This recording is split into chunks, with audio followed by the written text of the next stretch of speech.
We begin in the United States. After President Joe Biden's endorsement, Vice President Kamala Harris continues to secure support of Democratic delegates as she prepares to become her party's presidential nominee.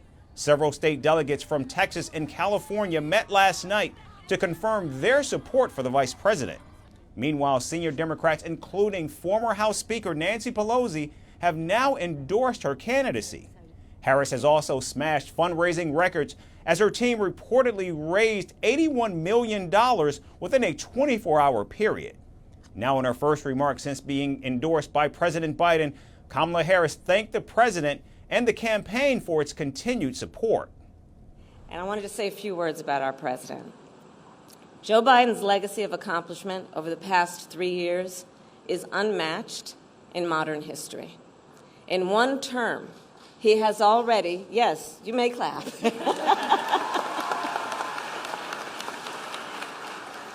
In one term, he has already surpassed the legacy of most presidents who have served 2 terms in office.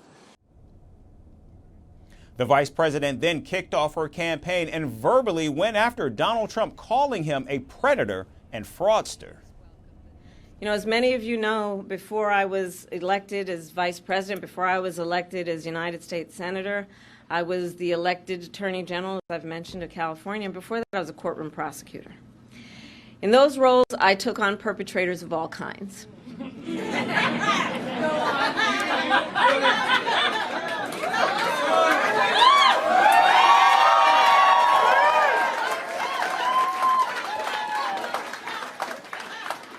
Predators who abused women, fraudsters who ripped off consumers, cheaters who broke the rules for their own gain. So hear me when I say, I know Donald Trump's type. After attacking the Republican Party's presidential candidate, the Democrat shifted her focus to domestic policies, saying her administration would focus on America's middle class, health care, reproductive rights for women, and would work toward a ban on assault weapons.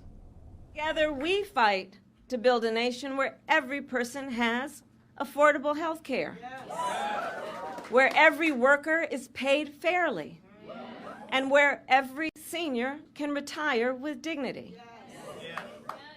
All of this is to say, building up the middle class will be a defining goal of my presidency. We who believe in the sacred freedom to vote. We who are committed to fight to pass the John Lewis Voting Rights Advancement Act and the Freedom to Vote Act.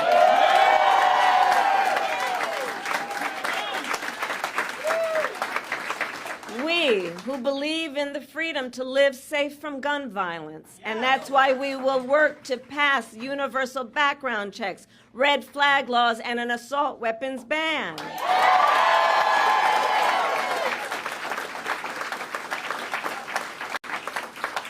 We who will fight for reproductive freedom, knowing if Trump gets the chance, he will sign a national abortion ban to outlaw abortion in every single state, but we are not going to let that happen. Signing off, Vice President Harris urged the Democratic Party to stay united and team up for the November election with the goal of defeating Donald Trump. So in the next 106 days, we have work to do. We have doors to knock on, we have people to talk to, we have phone calls to make, and we have an election to win. Now, since the vice president's first remarks, the Democratic Party has received more than 28,000 new volunteers, a rate which is more than 100 times that of the Biden re-election campaign. Enthusiasm and energy are clearly running anew now that Harris is atop the ticket.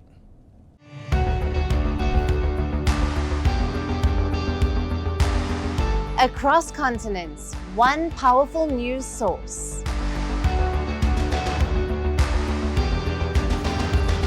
Bringing you diverse perspectives on the issues that matter.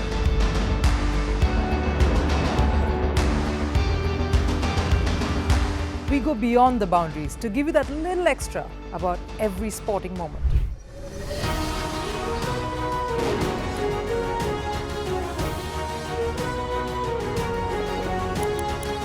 So thank you for making First Post 5 million strong.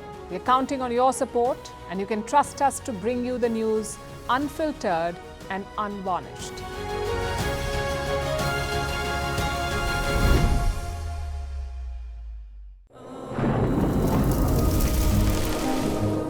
Climate change is on our doorstep. It's time for a revolution to take root. And it starts with 1.4 billion Indians.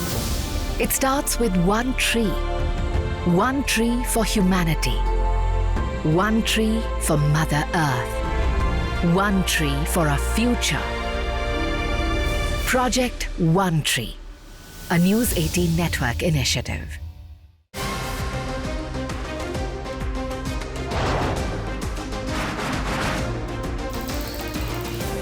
On the show today, the T20 World Cup bandwagon has moved across to the West Indies. What can you expect from this? Hello, I'm Alison Green, coming to you from Durban, South Africa. Today we have a special show. Start with a report on India's shifting nuclear posture. For the first time since India officially became a nuclear power. Hello and welcome to First Post America. I'm Aaron Ham.